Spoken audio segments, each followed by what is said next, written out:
dipersembahkan oleh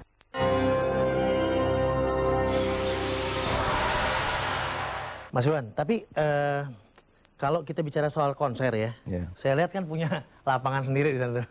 Enak banget kan. Jadi nggak usah khawatir lagi bikin konser. Kalau mau larang ya larang kali ya, nggak apa-apa. Orang konser masuk sendiri gitu kan, ada batas-batasannya. Cuman mungkin berapa orang ya cukupin di sana? Ada 3.000. Ya, tapi kalau yang ada kekhawatiran tetap ada, Alvin. Kalau tiba-tiba promosinya berlebihan, bludak gitu, karena ini kan di kampung ya, itu yang kita kadang-kadang khawatir. Tapi kan malah enak, ada orang-orang sekitar sini yang... Loh ya, sampai sekarang alhamdulillah bisa interaksi kan, tetap ini. Tapi daya tampung lapangan itu terbatas. Ya 3.000, tapi kita paling berani itu 2.600 lah. Karena kalau penuh sesek nanti gitu. Malah idealnya sebenarnya 1.500. Tapi so far yang paling banyak bisa 2.600. Dan aman-aman aja kan? Tapi kalau umpamanya lebih, di depan pakai slide. Ya untuk sebagian yang belum sempat nggak bisa masuk ya. Selama ini sih masih aman. Mas, tapi kalau bikin konser lagi nggak pernah ada trauma-trauma lagi kayak dulu ya? Kalau bikin konser, kan dulu pernah konser dilarang zaman dulu kala. Yang 100 kota itu kan pernah sempat dilarang. Zaman dulu banget ya? Ya, apa ya? Ada sih trauma, karena kan kebetulan kita sendiri yang bikin. Kalau umpamanya hujan, gimana nih hujan? Mudah-mudahan jangan, gitu. Ada kekhawatiran. Lebih ke sana ya? Lebih ke produksi. Tapi dari segi yang lainnya enggak ya? Kalau dari segi main, alhamdulillah enggak. Karena kan ya nggak enak banget kan pada saat masa lalu ya. Yang sempat yang 100 kota Sumatera ya kalau nggak salah ya? Iya dulu. Zaman dulu kata ya? Itu ada... Nggak tahu itu pemerintah bahula. Tapi pada titik itu ya seorang Iwan Fals yang sempat merasakan bahwa memang kalau nggak salah Mas Iwan sempat main teater kalau nggak salah lewat itu ya? Iya. Ya, pada saat itu ya, main teater ya. Setelah pembatalan 100 kota itu di Sumatera, kebetulan saya ditawarin itu sama Mas Willy almarhum Rendra untuk ikut bengkel teater untuk main musiknya. Itu kaptennya Jabo.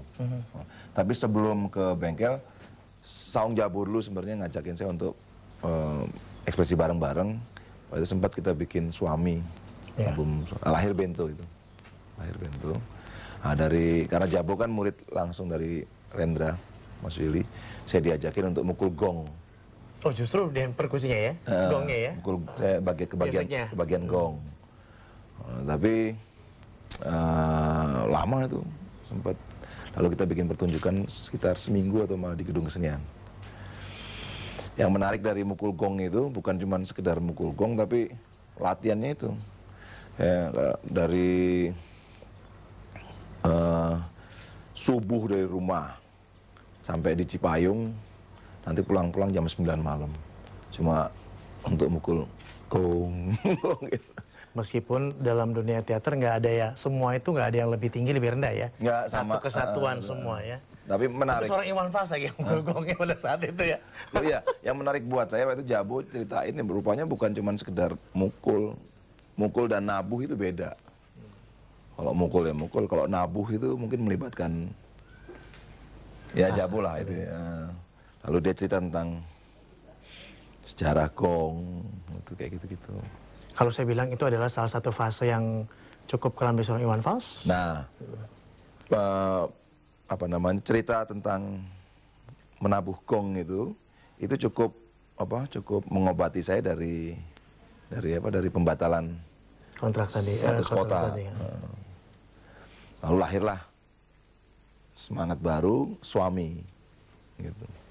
Tambah lagi Mas Willy kan senang bercanda, humornya ini, tapi sambil bercanda dia memberikan masukan sebetulnya penyadaran baru, pencerahan baru, sehingga saya tumbuh dengan alhamdulillah ya.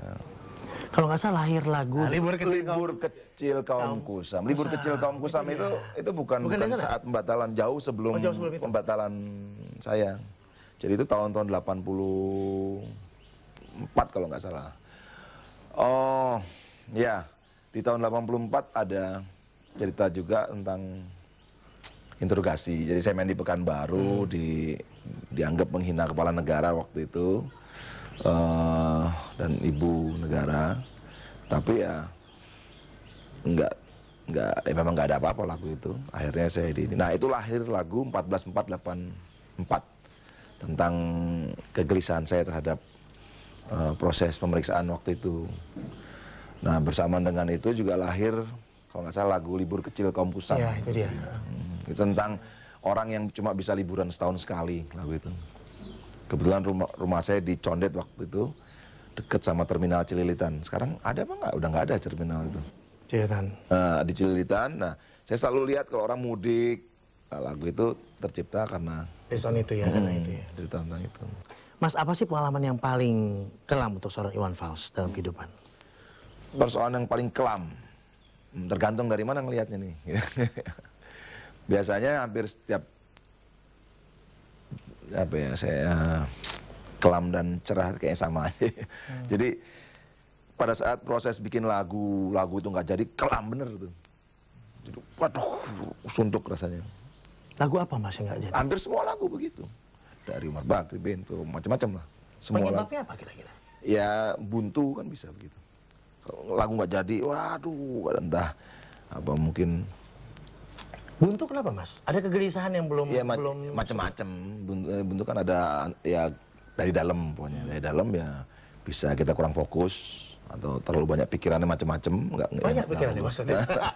Dari luar ada, jadi ada dalam dan dalam dan luar. Nah luarnya umpamanya seperti listrik belum bayar nih, ya, kayak gitu itu kan, atau waduh buat apa saat itu umpamanya untuk bulanan nih gimana gitu kan. Karena saya kebetulan juga kepala rumah tangga, jadi juga harus mikirin yang begitu. Ya itu kan masa-masa kelam. Sama kelamnya seperti serdadu yang pergi ke medan tempur menghadapi lawan. Jadi jangan dikira nggak kelam proses penciptaan itu. Kalau pinjam istilahnya Mas Willy, salah-salah kita menuju alam yang gelap. Kalau seniman itu proses kreatif. Jadi kalau salah melangkah, kita bisa masuk ke alam yang gelap. Mungkin maksudnya gelap itu kelam. Tadi saya mungkin Alvin sama juga kali nyusun wawancara ini kan. Apa sih gue harus pelajarin segala macam itu kan. Tapi kalau lagi buntu juga kan. Wah, lagi kelam gitu. Lagi kelam. Bisa ngambung-ngambung gak jelas itu kan.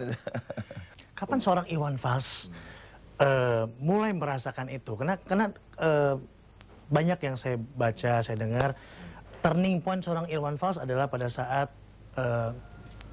putra sulung Bang Iwan meninggalkan Bang Iwan. Ada masa-masa ya, ada fase-fase. Ya zaman bujangan dulu belum menikah gitu. Kan beda banget Mas. Iya, pasti menemukan sesuatu, tapi ada jawaban juga. Lalu setelah menikah, lalu punya anak, punya keluarga. Lalu fase Galang meninggal. Lalu setelah itu sempat stuck. Lalu fase adiknya lahir. Gitu ya. Itu pasti mempengaruhi, dan saya nggak berdaya itu. Saya mengalir saja dan mensyukuri itu. Bersyukur terhadap fase-fase itu. Itu yang terjadi.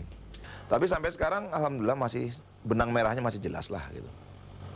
Kebetulan orang tua saya juga memberikan fondasi yang cukup tertanam, cukup kuat, karena memang beliau aktif di kegiatan sosial.